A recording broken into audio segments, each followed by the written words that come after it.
Salut les gars. Bon, aujourd'hui, on va pas parler moteur, on va parler charge. Charger des lipos, et plus précisément en parallèle. Parce que là, c'est pas possible. Je vois tellement de conneries passer sur Facebook, sur WhatsApp, c'est juste hallucinant. Donc on va faire un petit point rapide là-dessus. Je vais essayer de vous montrer avec des exemples concrets sur mes batteries. On va vous montrer dans la pièce à côté après. Et après, vous serez des vrais pros pour charger de manière, on va dire, sécurisée vos batteries en parallèle et gagner un maximum de temps et un peu d'argent aussi. Allez, c'est parti. Donc la première chose qu'il faut vraiment penser, c'est le système de vase communicant. Vous savez, vous avez deux trucs de flotte reliés par un tuyau. Si vous mettez de l'eau dans le premier, le deuxième va monter et les deux niveaux vont se mettre exactement pareil. Les batteries en parallèle, c'est pareil. Tous les XT60 sont reliés sur le même tuyau de courant et elles vont tous essayer d'être à la même tension. Les cellules 1, 2, 3, 4, si vous branchez toutes les prises, les prises balance, elles vont aussi être tous ensemble. Toutes les cellules 1 sont câblées ensemble, toutes les cellules 2 ensemble, toutes les cellules 3 ensemble et les 4 également ensemble. Donc si on injecte du courant dans la cellule 1, ça va être partagé dans ces 4 batteries dans toutes les cellules 1. Voilà. Donc maintenant, vous voyez à peu près le truc, la schématique, on va parler des batteries. Du coup, on va sur la paraboard. C'est parti. Donc nous revoilà sur la table de salon. Alors, donc la plaque parallèle, ça ressemble à ça. Ça c'est une plaque à 6-7 euros. Donc il faut toujours brancher d'abord l'XT60. On va faire, allez hop. Toc. Toc. Et ensuite, les balances.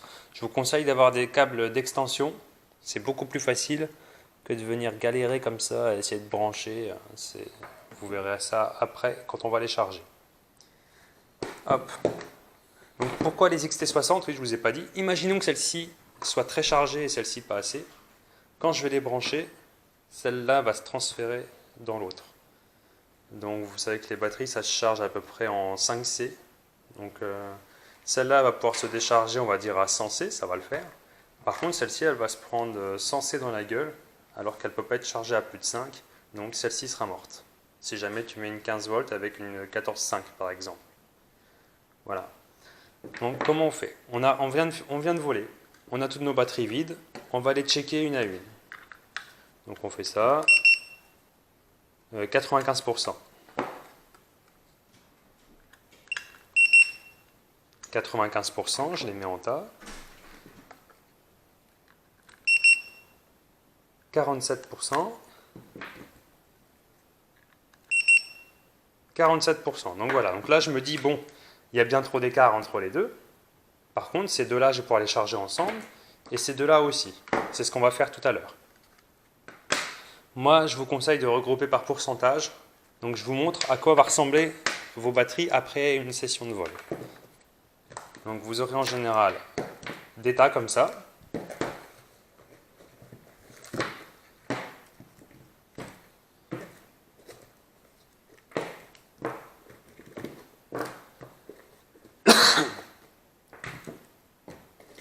Donc ça va ressembler à ça. Vous aurez en général une batterie genre à 18%, 4 batteries à 20%, 6 batteries à 21% et une à 60%.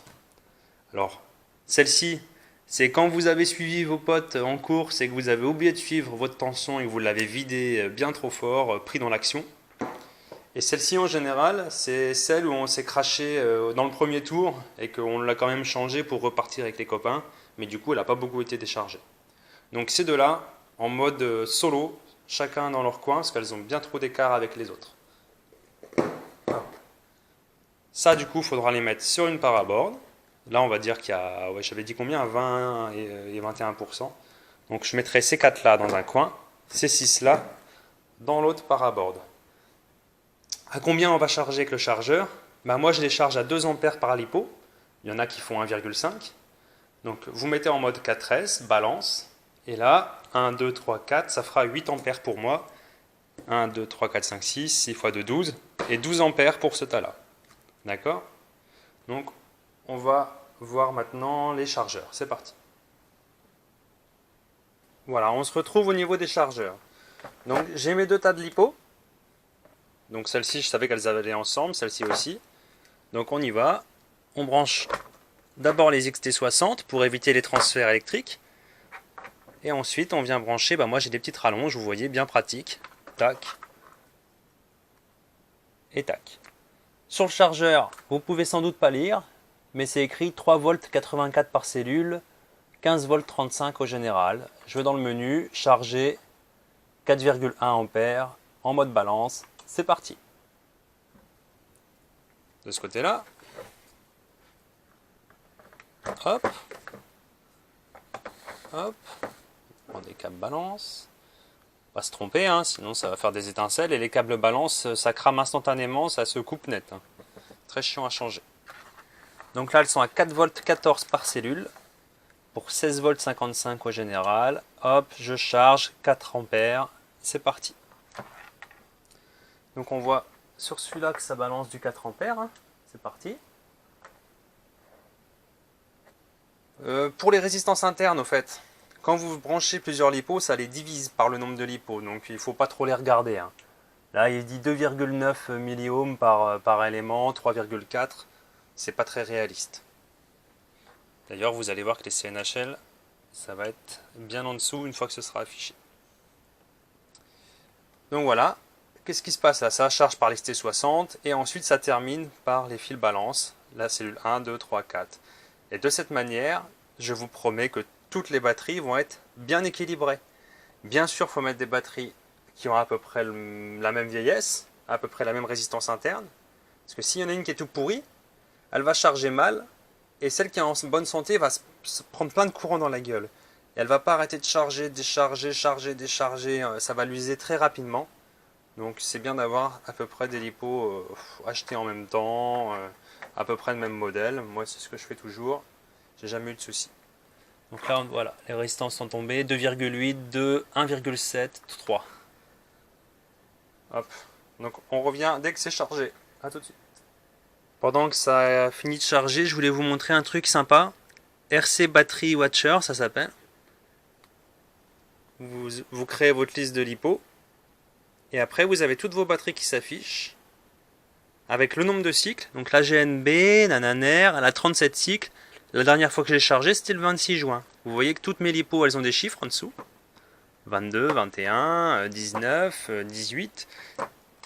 Donc si on va voir par exemple la 22, cette CNHL, elle a 11 cycles. La numéro 19, elle en a 22. Et la dernière fois que je l'ai chargée, c'était le 20 juin. C'était il y a plus longtemps, c'est bizarre. Je suis quasiment sûr de l'avoir utilisé hier. J'en suis même certain. Allez hop, hop, donc on dit hop, je l'ai chargé hier. Ah oui, non, je les ai pas rajoutés hier parce que justement je les ai pas finis aujourd'hui. Donc la 19, on rajoute 1, la 18, on rajoute 1, la 21 aussi, et la 22 aussi. Et voilà. Vous pouvez mettre des batteries déchargées et des batteries stockées.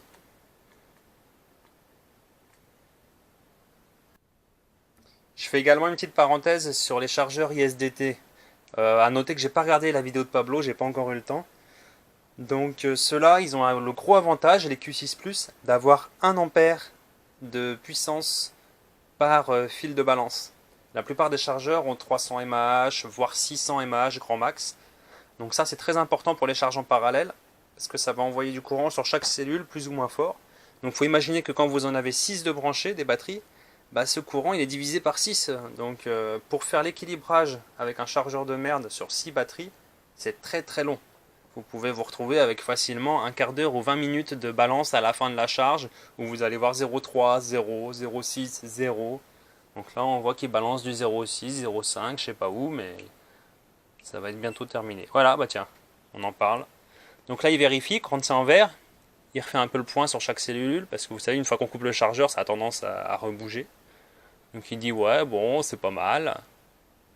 Et après ça passe en bleu pour te dire c'est bon, tu peux les décharger. Et voilà, c'est terminé. Toc. Donc là, par contre, quand vous débranchez, on s'en fout hein, de l'ordre des XT60, des fusils de balance. Vu que tout est chargé, tout est à la même valeur, il n'y aura jamais une étincelle ni quoi que ce soit.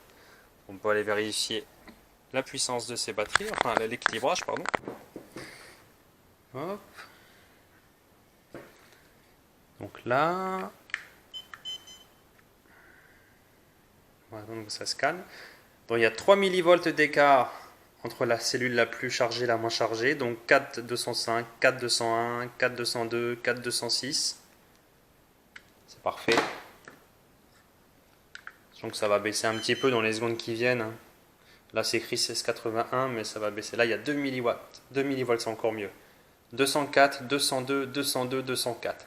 À savoir que mes ISDT sont calibrés de manière professionnelle avec des multimètres d'électricien à 800 balles. Du coup, je suis précis à 3 chiffres après la virgule. Je vous encourage également à calibrer vos chargeurs régulièrement. C'est pas parce que le chargeur écrit 4 volts,2 qu'elle est réellement 4,2. Des fois, ça peut être 4,23 ou 4,18. Et du coup, à chaque charge, vous créez un déséquilibre entre les cellules et vous les abîmez. Parce que celle qui est moins chargée va prendre plus cher que celle qui est plus chargée. Voilà. Voilà, donc le tuto touche à sa fin.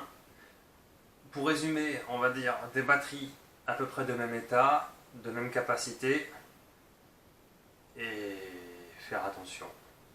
Comme dit Joshua, bien mesurer ses batteries avant de les charger, ne pas aller faire autre chose dans la cuisine, s'occuper des gosses ou revenir plus tard. Vous les mesurez, vous les triez par voltage, ensuite vous les chargez par groupe. Voilà. Et l'hypo, je pense que c'est quelque chose quand même qui coûte très cher. Hein. Si je vois moi, j'en ai pour plus cher de l'hypo que de drone. Il faut quand même être maniaque. Plus vous les entretiendrez bien, plus vous ferez des économies et plus vous pourrez voler fort. Parce qu'une lipo en bonne santé, quand même, ça change tout au niveau de la vitesse. Voilà. Qu'est-ce que je voulais dire d'autre? Oui, un petit mot sur le mode de charge des chargeurs. Vous pouvez, sur des batteries en bonne santé, vous pouvez le faire un coup sur deux, on va dire. Mais franchement, moi je vous le déconseille. En mode charge, le chargeur il veut 16,8 volts. Il envoie du jus dans l'XT60 jusqu'à temps qu'il ait 16,8. Mais 16,8, c'est pas forcément 4,2 x 4. Ça peut être 4,25, 4,15, 4,20, 4,20. Donc là, vous croyez que votre batterie elle est bien chargée, mais en réalité, vous bousillez la cellule 1 et la cellule 2 en plus, elle va se prendre plein de jus dans la gueule. Enfin, vous allez abîmer votre batterie en gros. Donc moi je déconseille. Mode balance tout le temps. Et zou, c'est parti. Donc j'espère que ça vous aura servi pour chez vous. Et n'hésitez pas dans les commentaires, mettez vos questions, je vais y répondre dès que j'ai le temps. Voilà. Allez, bon vol les gars, ciao.